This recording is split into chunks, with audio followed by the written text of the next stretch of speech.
Hi and welcome to my channel 1/35th scale modeler. My name's Dean. In today's video I'm looking at the Tamiya 35213 Kubelwagen Type 82 and MiniArt's 35315 German Feldgendarmerie Special Edition. I'm looking at these two kits as a 1/35th scale kit bash, and in this video I'm going to unbox both kits, review them and explore how they can be combined into a realistic roadside checkpoint diorama. And hopefully you don't just get another model, you get a mini story. Don't get me wrong, individually these are both good kits, but I think together they will create a great scene and will generate like a little World War scene frozen in time.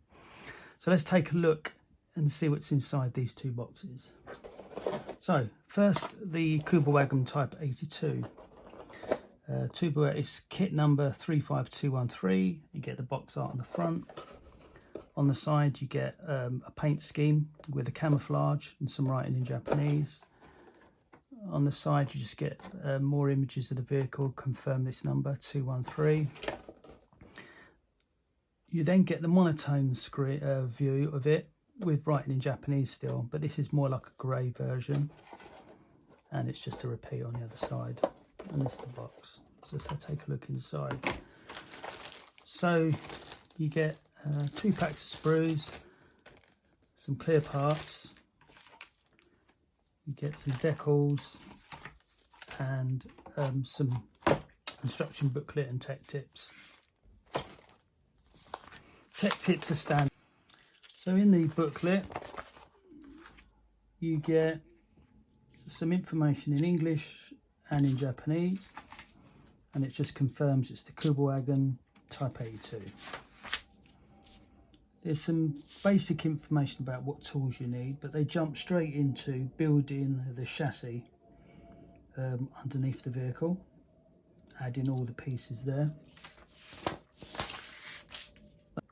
They then attach an interior parts to the top of the vehicle. They're then asking you to assemble the body, and then once that's done, the upper body is then attached to the lower chassis. The rear bumper is then built and they create a front seat, and then there's more pieces that are attached inside: instrument panel, steering wheel, the likes. Then they attach the seats, a spare tyre and a cover. They then put the wheels together, which look quite interesting in detail. Seems to be some kind of disc detail in there, which is helpful. These are then added to the vehicle, and then they start adding some exterior parts, lights, sort of hidden lights there, the clear part there with the windscreen. Other pieces that are added on will be the doors, the shovel, headlights, the no-tech lights, which are kind of, I think these are the ones that are used at night so that it's not visible from above. They then attach the windshield, and this can be either up or stowed, and then they create the driver, and he's added into the vehicle, and then they attach the open door. You then get some painting schemes. So here's the Sturmgeschütz Brigade, France 1944. You get the propaganda company from 1943 to 44, or the Lech division from Division 999 from Italy in 1943. So you get 3 options.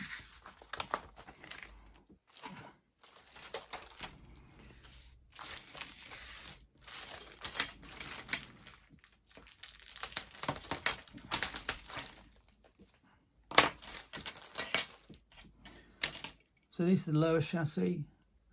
This part here will need to be removed, but otherwise it's relatively straightforward. Not a lot of great detail, and as you can see, it's a relatively small piece. On this sprue you get some wheels. There's some of the detailing that I was speaking about on the brake ducts.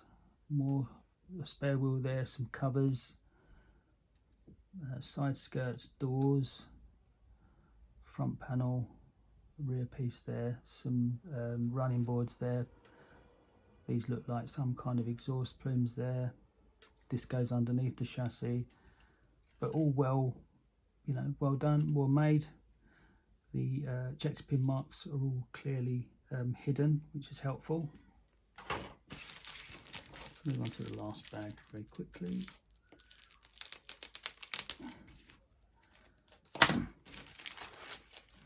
It's nice to see that the clear part is in a plastic bag, and it's not hard plastic, it's soft plastic, so that's different. I'm not going to take it out of there, but you can see that it's kind of just it's in there, and it's soft plastic. These are the interior parts, so you get pedals, gear stick, mirrors. These are like the fold away parts for the roof. That's the rear we've stowed, rear seat, front seats, shovel, steering wheel, handbrake. This is the figure, these are the lights, windshield, but all the parts here, you know, nice crisp detailing, no real ejector pin marks visible, anything there that can be easily dealt with, nothing in terms of flash, just focus on the figure when building it. But in this particular kit bash, which I'll refer to, I may not actually use this figure at all. And the decals.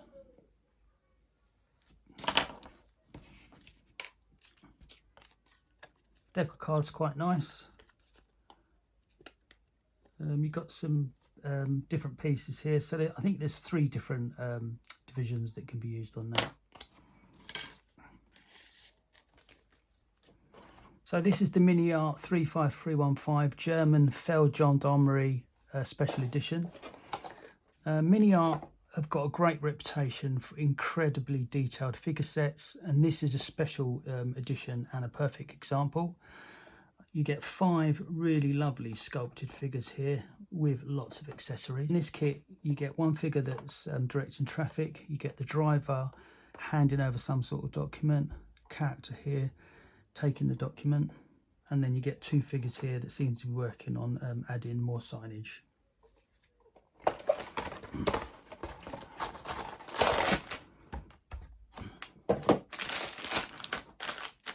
Everything neatly wraps in one bag. Have a look.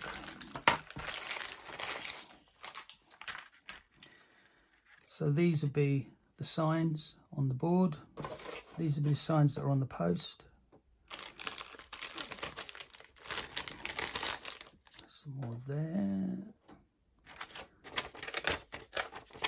This is a sprue call out sheet, literally a sprue call out sheet. So the instructions on how to construct the figures are all on the back of this box, along with the painting details. Other than that, there's nothing else on the box. You've got a painting scheme of the accessories there. Lots and lots of material. So you've got helmets, you've got trenching tools, bayonets, bread bags, water, food canisters, gas mask bags. Here we have rifles, machine guns, pistols of different descriptions, holsters, binocular holster, more pieces of kit here as well. So lots and lots of detail.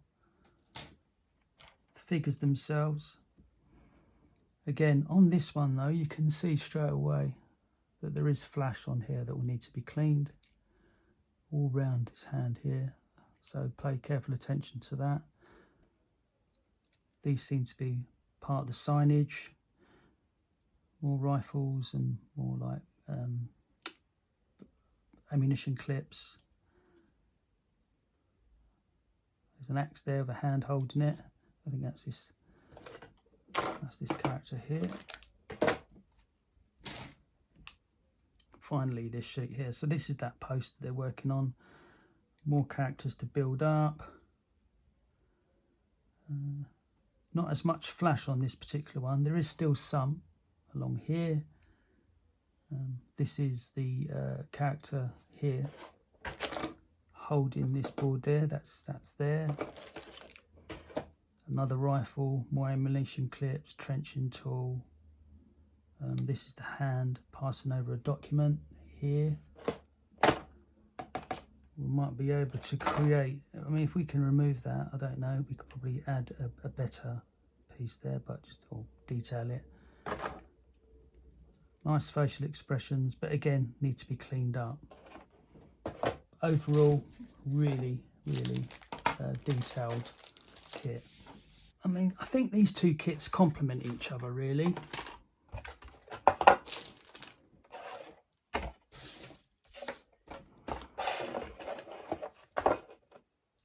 If we get rid of this figure here, or just not use him, and replace this figure with this figure here, we'll need to dry fit this figure into the Kubelwagen. Maybe sanding some of the base of this figure, repositioning the hand, maybe not attaching the hand to the steering wheel just as yet. Might be a bit of work to do here so that the head of this character is looking down more slightly, so we might need to sort of remove a bit more sanding here. Bring this arm down, that might be helpful. The Kubelwagen as the centerpiece of the scene. The driver handing over a document. You've got another soldier or Feldgendarmerie directing traffic, and two Feldgendarmes working on updating some signage. Separately, I think this is quite sterile. It's just a kit on its own. And this is crying out to be added to a diorama. Join them together. What I like about this combination is that both these kits kind of fill the gap that's left by each. I mean, this kit is stress-free to build. This provides the kind of the personality and the storytelling that is needed.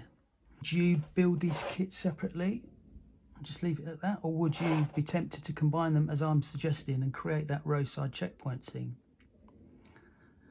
If you've enjoyed this short video, hit the like button, perhaps consider subscribing, and thanks for watching, and I'll see you on the next one.